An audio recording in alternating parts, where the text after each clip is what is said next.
As Ottawa police move from building to building, searching for suspects after the attack on Parliament Hill and the National War Memorial, one frustrating safety breach stood out.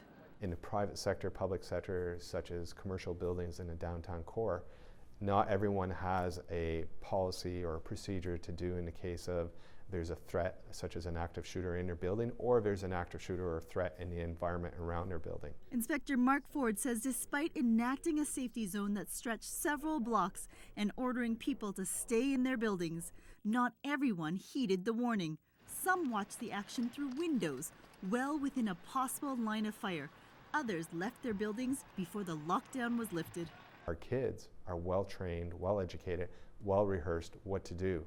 But the parents and those of us that work in the community have a lot to learn. After last October's shooting, City Hall reviewed its own security policy and reached out to federal agencies to develop a new security plan.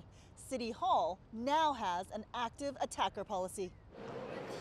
The city developed the policy alongside Ottawa Police and the Treasury Board. How the city will now deal with an armed attacker closely mirrors how schools do it and would use the same terms.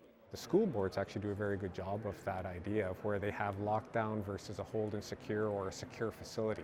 And we in the city, we've taken a look at those and we're trying to align our terminology or our lexicon so that a parent who may work for the city understands how their child may be taken care of in the school system, but also how their safety and security may be taken care of at City Hall or at Constellation, the other major city facility. Pierre Poirier says the city is in the process of educating its staff on what to do with each threat level. When should doors be locked, when they should hide, and who gives the order. There'd be a mechanism by which we would determine how to address the situation, and we'd have a clear roles and responsibility of who does what in that situation.